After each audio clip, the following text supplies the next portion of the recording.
Hay muchas dudas sobre quién es exactamente Hermes Trismegistos.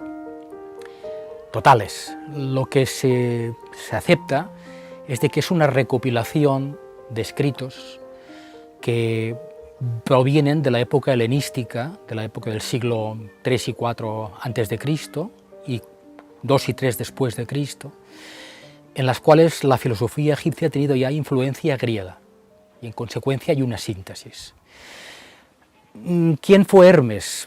Como tú te preguntabas, hay dos posibilidades. O bien es meramente un grupo de gente que se denomina los discípulos de Hermes, con relación a filosofía hermética egipcia, con síntesis, con sincretismo con Grecia, o realmente existió en la época de Pasmético, en la época de Ptolomeo, en el siglo VI o VII antes de Cristo, un sacerdote egipcio que se llamaba Hermes. Trismegistos, es decir, el Hermes, tot Hermes, tres veces grandes. Podría ser. El que tenga la palabra tres veces grande viene ligado a de que el lenguaje egipcio, como probablemente sabes, no tiene superlativos. En consecuencia utilizan la palabra tres veces en vez de decir el más grande o el ubérrimo o lo que sea. Aparece también con otros personajes como Nefertiti, ¿no? La mujer doblemente bella, Nefertiti, ¿no? Hermes tris, tres, megistos, en griego grande, tres veces grande. Es una adaptación griega de la palabra Tot, el dios Tot, el dios de la sabiduría, de la magia, del conocimiento, y esa traducción en griego, en divinidad griega, es Hermes, el dios del comercio, del conocimiento, de la sabiduría y de la magia. Hermes Trismegisto, también uno de los más grandes avatares de la historia de la humanidad, o uno de los grandes maestros, más conocido como Tot, o el dios Tot para los egipcios. Tot, Hermes Trismegisto, o Tet-Or, que era su nombre encriptado hace miles de años en la Tierra, su procedencia es atlante y su origen es siriano, del planeta Sirio. Una vez que se destruye la humanidad, o parte de la humanidad, de la Atlántida, los que quedaron de aquellos que conformaban la sociedad atlante, crearon una sociedad nueva basada en sus conocimientos en el antiguo Egipto, y crearon la cultura egipcia como hoy la conocemos. Tot fue maestro también en aquella cultura y lo ha seguido siendo hasta nuestros días porque ha sido uno de los más grandes científicos que nos ha proporcionado a la humanidad los conocimientos más elevados con respecto a cómo funciona nuestro universo, que son las famosas 7 leyes fundamentales del universo. Hasta donde yo sé y se me permite recordar, lo que recuerdo de esos seres, tanto los que estaban alrededor como uno de ellos, Hermes, eran pues personas híbridas que venían de lo que llaman aquí Atlántida, que yo recuerdo como Jefislion, y la gente de allí, los Jefien, eran híbridos, que su sangre venía de las estrellas y de la Tierra. Entonces, esta gente tenía como objetivo transmitir todo lo que era el conocimiento de las estrellas aquí en la Tierra. Desde el punto de vista filológico, académico, clásico, se acepta que Hermes es básicamente una escuela de pensadores que sincretizan ideas egipcias con ideas de filosofía griegas, filosofía egipcia y filosofía griegas, sin cerrar la posibilidad de que en la época de Pasmético o de Ptolomeo, de los faraones, 7, 8 antes de Cristo, hubiera habido un sacerdote que se llamaba Hermes. Hay la tendencia en el Renacimiento, en Ficino, que es el primer traductor, de afirmar que es realmente un pensador.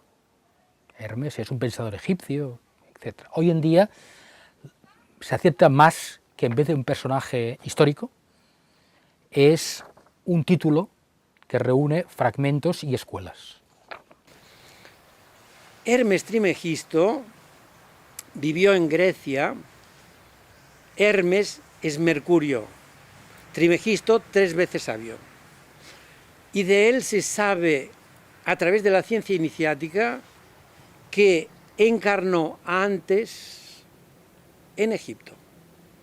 Pero todavía, si retrocedemos todavía más, resulta que la ciencia iniciática explica que Tot, Hermes Trismegisto, Tot es el nombre que tenía este personaje en Egipto, antes del diluvio universal, él había construido las pirámides en Egipto.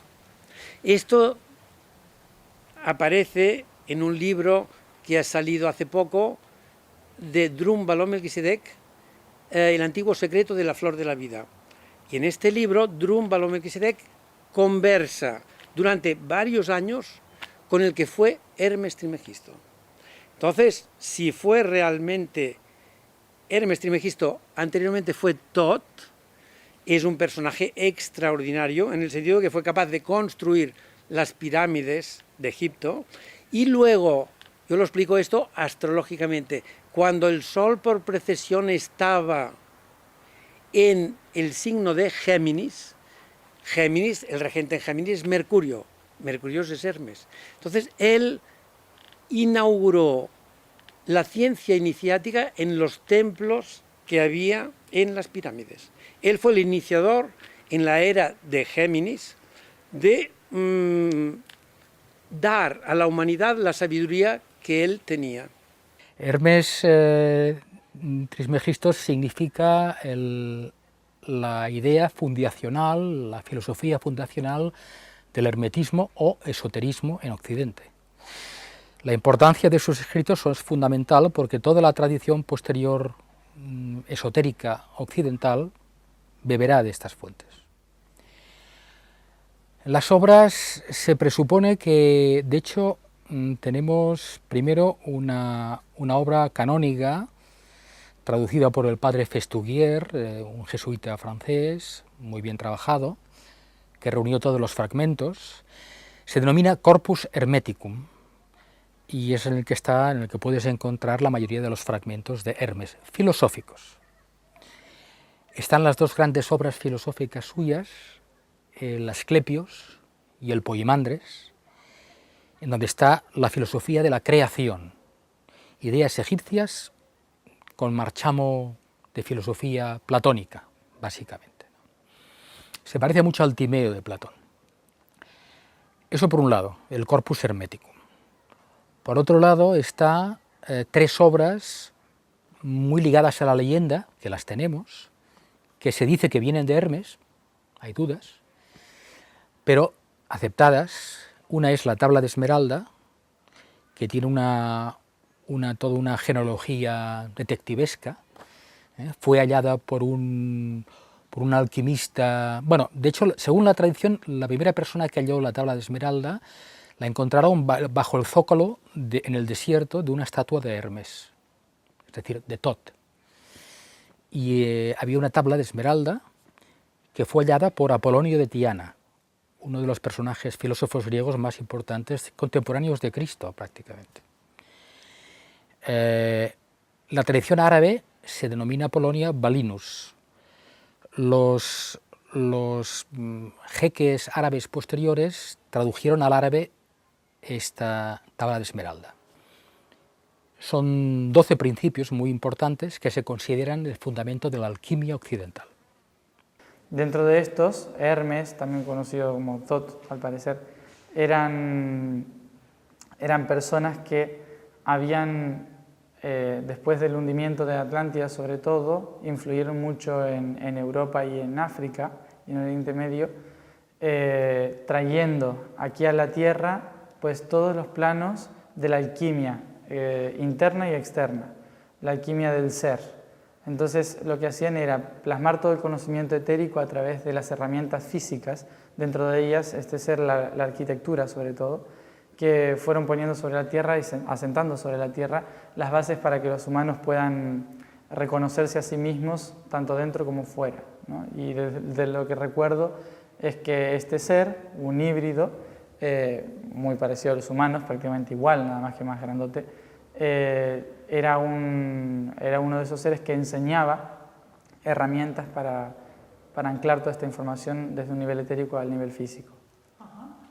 Entonces, las tablas de Esmeralda está reconocido como un libro importantísimo de Hermes Trismegisto y es un libro críptico en el sentido de que las cosas están dichas de forma no clara.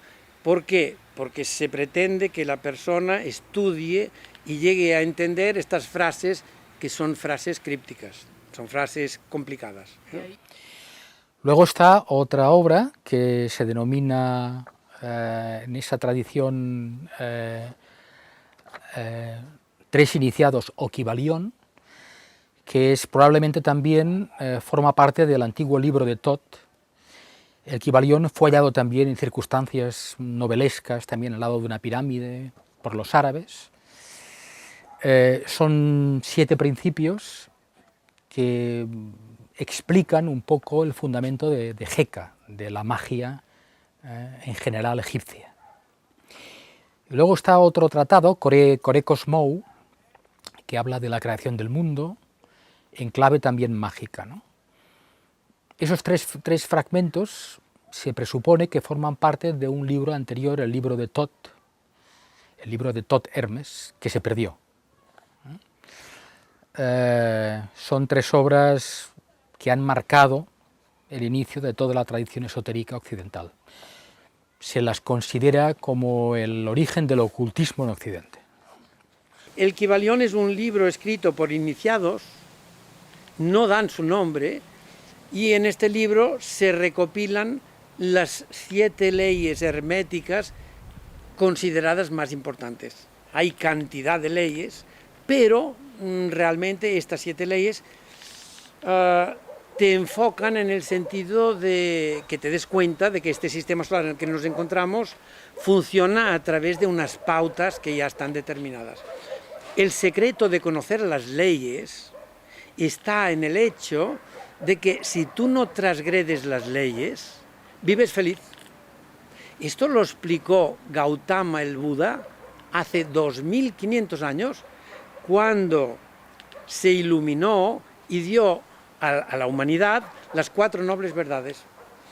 La primera noble verdad es que la vida es sufrimiento y la segunda es que la causa del sufrimiento es el materialismo y el desconocimiento de las leyes. Entonces, claro, lo importante para el ser humano es conocer estas leyes.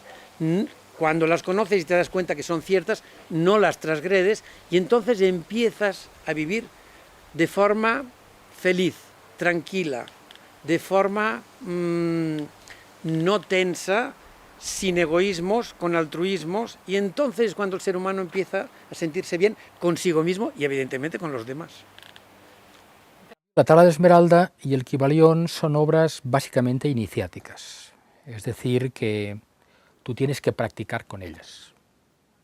No basta el mensaje lógico y racional, sino que son obras que te llevan a ti a practicar. En el caso de la tabla de Esmeralda, la práctica es la alquimia.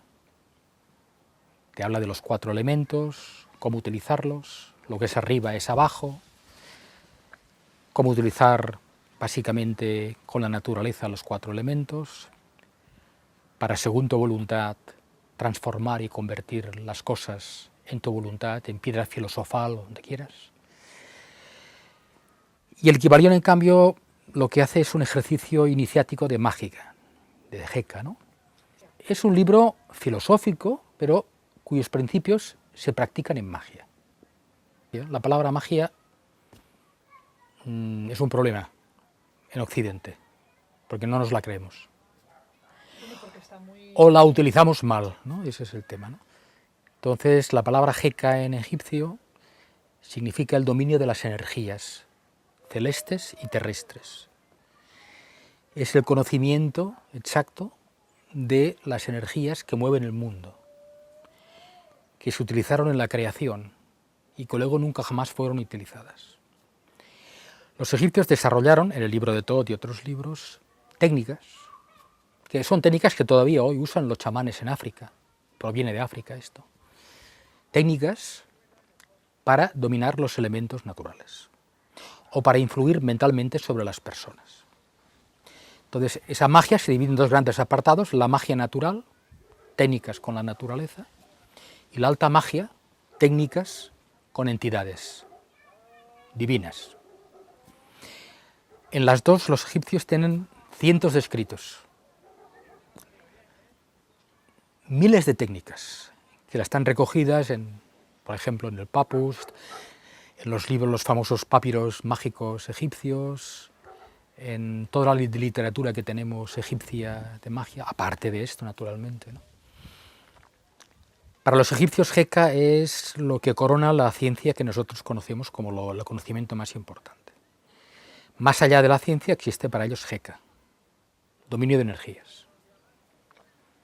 Es el conocimiento que Moisés utiliza para conseguir la primera revolución mágica o política de la historia.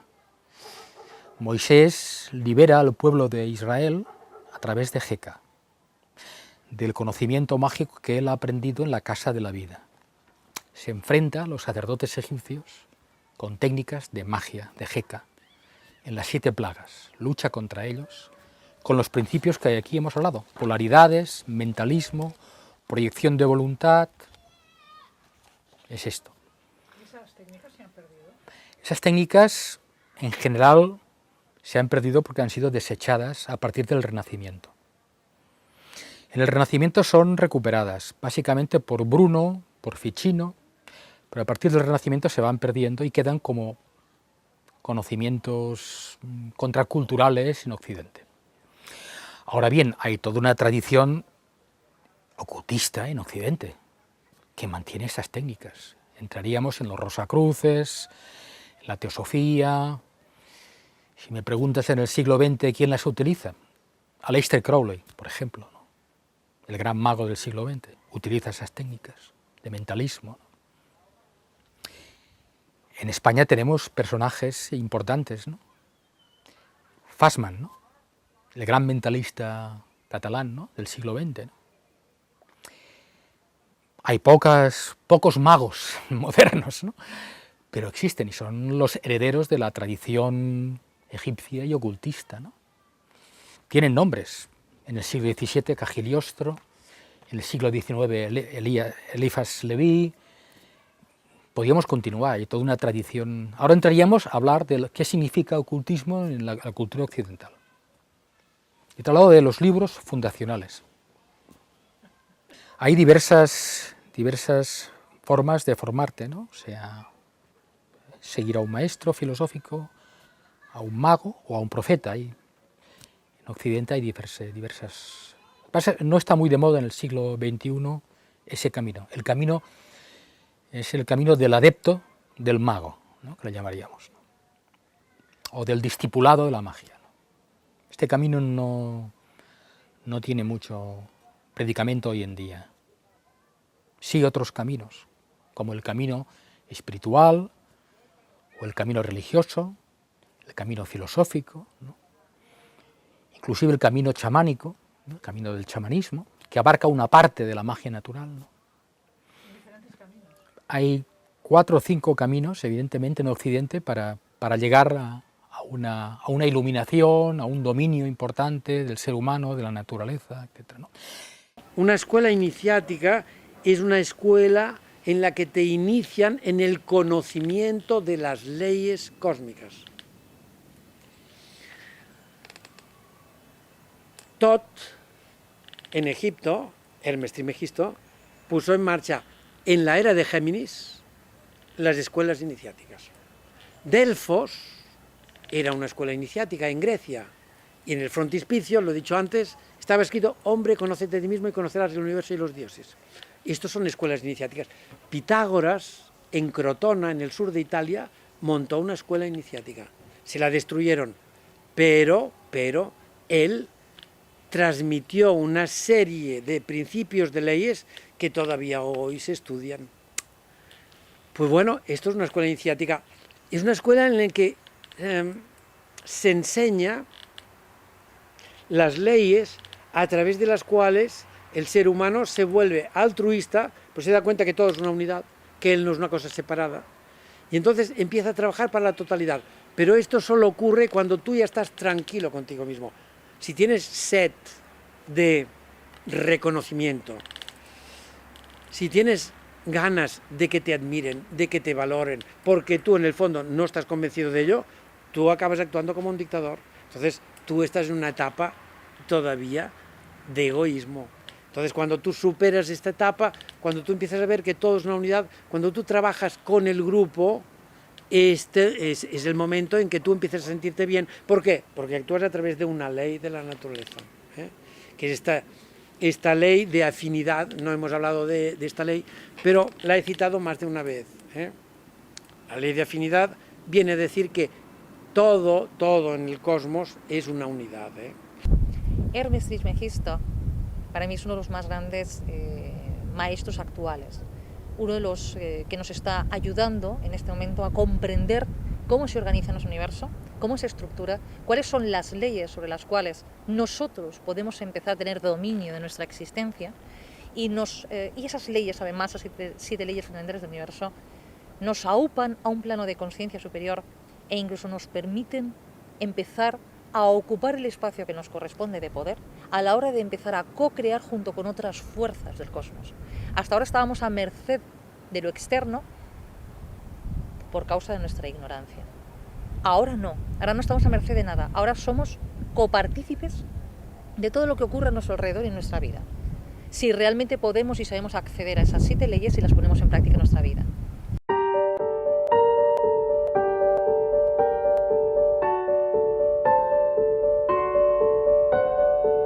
Me llamo Octavio Piulats, soy profesor de Filosofía y Antropología de la Universidad de Barcelona y soy también doctor por la Universidad Goethe de Frankfurt am Main. Me dedico básicamente a temas históricos, filosóficos y también en el campo de la ecología. Soy uno de los promotores de la revista Integral. Yo soy Josep Fàbregas. He creado una escuela de psicología evolutiva en Barcelona. Nosotros damos 4 disciplinas básicas: psicología evolutiva, astrología, fisiognomía y grafología. Yo soy psicólogo clínico, la primera promoción de psicólogos aquí en España, en la clínica del Dr. Sarró. Aparte de esto, bueno, yo estudié química en el Instituto Químico de Sarriá, soy ingeniero papelero, fabricación de papel. Soy Isabel, fundamentalmente Isabel de la Fuente, y me manifiesto en la vida física como terapeuta transpersonal, como empresaria, como periodista, como escritora. Soy canalizadora, utilizo mis herramientas fundamentales de nacimiento o mi sentido innato de la evidencia para servir en lo que pueda a esta humanidad. Cumplo con mi deber. Y mi deber como ser humano que sabe cuál es su talento es utilizarlo. Mi nombre es Matías de Stefano, soy de Venado Tuerto, Argentina. Siempre me ha interesado la parte de cómo el humano aprende, pero no solamente en la escuela, sino los conceptos de vida. Yo pasa que vengo de la Biblioteca Universal, entonces soy demasiado abstracto. Mi función es más ayudarles a hilvanar todo ese conocimiento que ya tienen. Es algo que personalmente se me ha brindado, como a muchas otras personas, no conozco todas, pero a muchas otras personas que hoy en día también lo están haciendo, a través básicamente del recuerdo. Y bueno, a mí personalmente me cuesta explicarlo, primero porque con 23 años no he leído casi nada, por lo tanto me cuesta explicar con palabras humanas los conceptos que están ahí fuera.